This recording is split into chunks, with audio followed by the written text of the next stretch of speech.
I made a ton of mistakes when playing World of Tanks, and it cost me thousands and thousands of battles worth of games to be able to understand them, and hopefully in today's video I'm going to be able to showcase what these common mistakes are and how you might be able to avoid them too.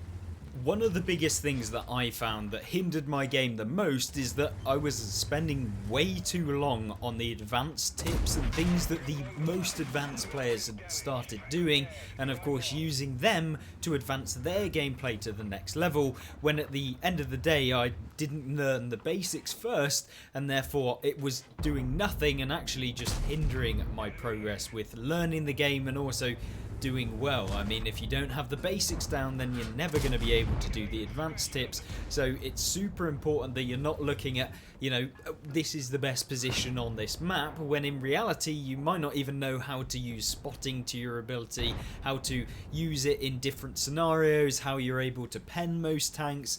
what sort of thing you should be doing when it comes up against heavy tanks, how to maneuver effectively within the game. These are all of the core basic things that loads of people forget, and they think that if they're going to be doing the most advanced stuff, it's actually going to yield the best results. But in reality, it's actually, if you can consistently do the basics of World of Tanks, you'll probably be better than 90% of players. And the next thing that runs alongside being better than 90% of players is thinking that I'm better than a lot of the players, when clearly it's just not true. I mean, at the beginning of playing World of Tanks, you're probably one of the worst players in the game. I mean, maybe not necessarily,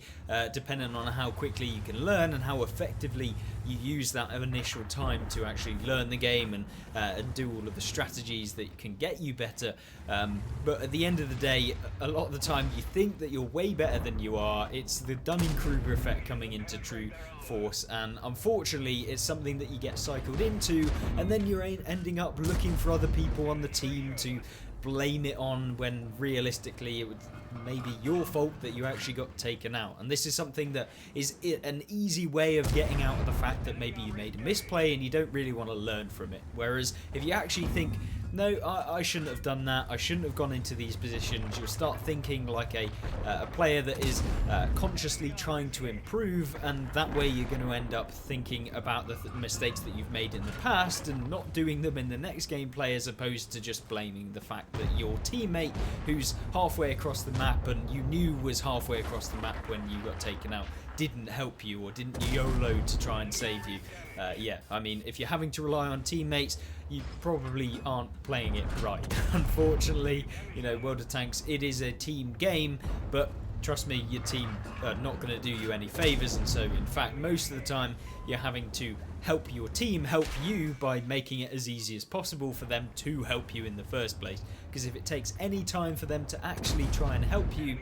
or any effort for them to help you, they probably won't, unfortunately. But it is true, and as soon as I started thinking, you know what, maybe I'm not as good, maybe I should be learning from these mistakes, maybe I should be looking for extra pieces of information from other people who have obviously done the things. I mean, looking on some of the best players on YouTube is one of the best ways I found to actually find good positions, to know what they think about their methodology. And of course you have things like Twitch now where you see some of the best players in the game, and it means that you're not having to make them simple mistakes because they've already done it. They're teaching you everything that you don't need to do, and hopefully, you know, it's going to save you a lot of time, and hopefully you'll learn a little bit from myself. But of course, if you want more and extra in-depth information, then there's plenty of really good players that are more than willing to do that on things like Twitch, on YouTube. You have a skill, etc. There's tons of people that will be able to help you. The next thing that I found was that I was constantly swapping tanks, and this might seem like, well, yeah, when you're in the low tiers, of course you're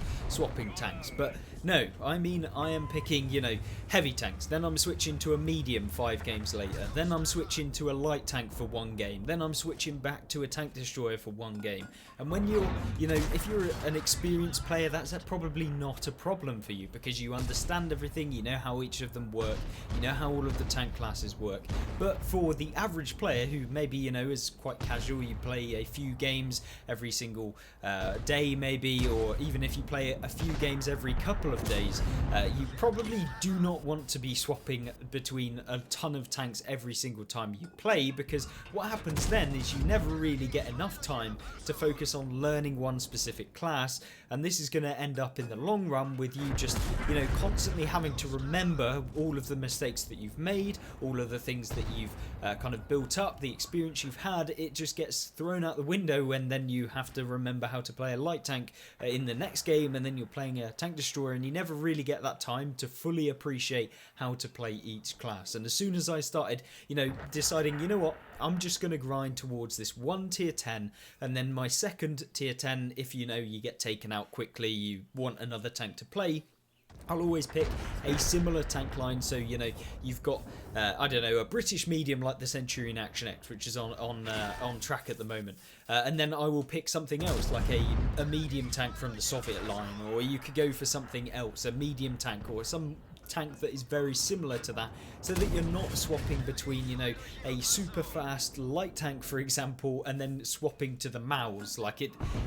doesn't really translate, and of course you then spend time just going over the things that you've already done, and then you never really get enough time to focus on that one style of tank play and get good at it. So of course practice is the most important thing, and you'll see people saying, oh, this one position is the best way for you to get tons of damage, when in reality it's actually practice and just repeatedly doing the same things over and over again and honing in on those basics like we talked about earlier that are going to yield you the best results. And of course focusing on one thing at a time is what is definitely going to be able to improve you in the long run. And I'm not saying that you shouldn't be able to swap between different tanks, because at the end of the day you play how you want, but if you're looking to get really good at certain things, then of course you should be focusing on one thing at a time. You know, even if you grind out 200 games in one specific tank line, and then you decide, you know what, for the next couple of 100 games or 100 games I'm going to play a different style of tank, and that way you know you open yourself up to lots of different things,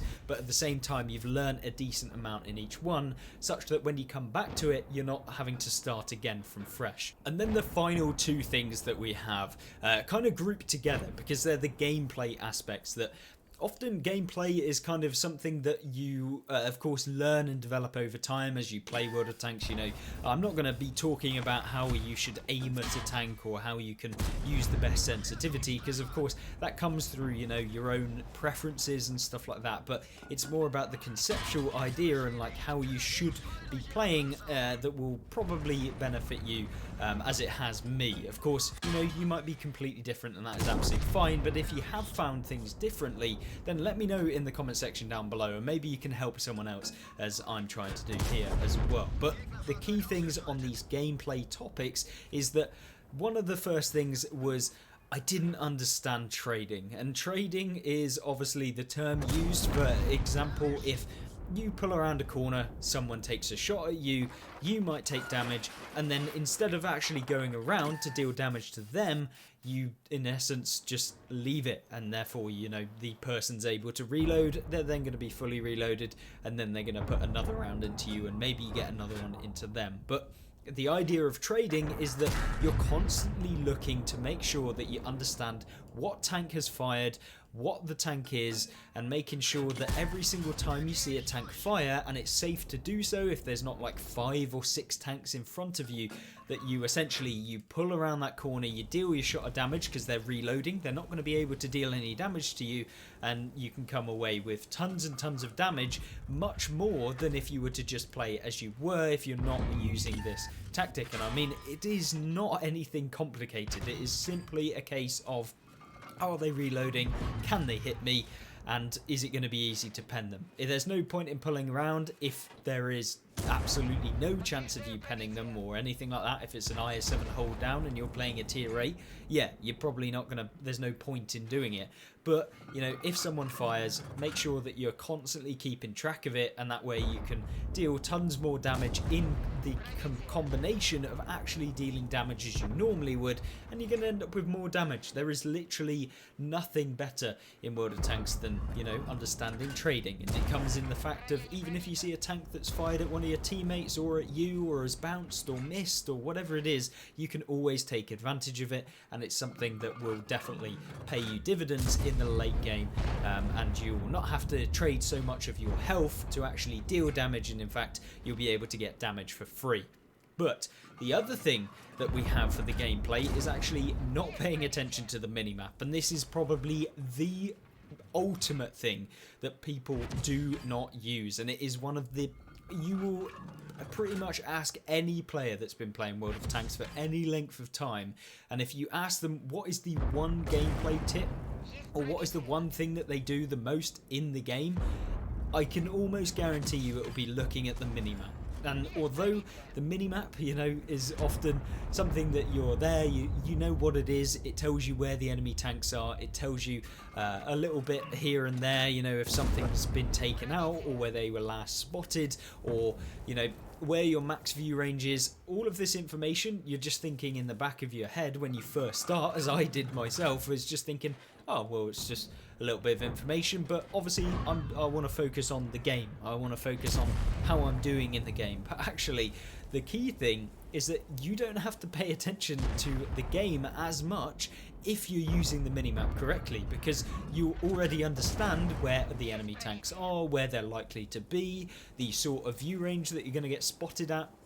how you can out spot opponents, what sort of tanks are nearby you, and actually the minimap will give you the most information as opposed to what you'll see on your screen directly in front of you in, you know, sniper mode or whatever you're using. A lot of the times, probably in 95% of the scenarios, you'll use the minimap to be able to determine what your next action should be, rather than what you see on the screen, because if there's an undetected tank, you're not seeing anything, whereas you might see that on the minimap. And once you start using the minimap and you're constantly looking to see what sort of plays, where the enemy tanks are, if, you know, there's one tank on your team in your support and there looks to be 10 enemies on the minimap on the enemy team right where you are, it's probably not a good scenario. You should be moving. And in fact, a lot of the time, as soon as you see that there's way too many enemies, you should already be moving. And the minimap is the first indication as to finding out whether or not you should do it. And they don't even have to be spotted, because if you're seeing that there's a ton of group of unspotted tanks directly in front of you and there's only one teammate on your side, you should probably be thinking, well, they're probably still there, they just haven't been spotted, and you won't see that on the actual gameplay. And so focusing on the minimap, making the minimap as big as you possibly can in game, control plus to the maximum size of the minimap so you can see the biggest area of the minimap itself. It's going to enable you to just see a much clearer outline of the battlefield, and therefore you can make your decisions that are going to seriously improve your games. And this is definitely the #1 gameplay tip that will help you.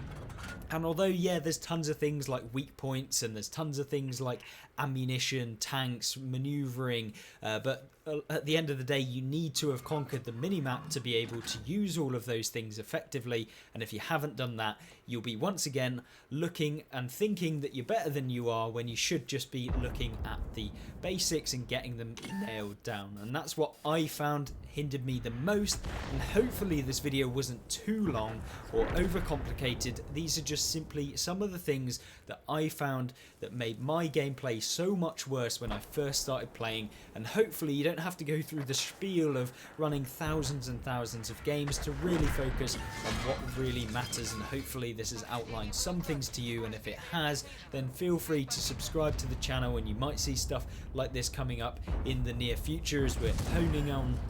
making some tip videos as well as entertaining videos looking at some of the best replays on World of Tanks. And if you're interested in that, then make sure that you do subscribe, and make sure that you like this video if you do think it's a good one, and that means that it will just help it spread to more people, and it would do me a massive favour. But other than that, if you want to check out some more videos, there'll be some on screen right now, and I'll join you there hopefully, and I'll see you in the next one. Goodbye.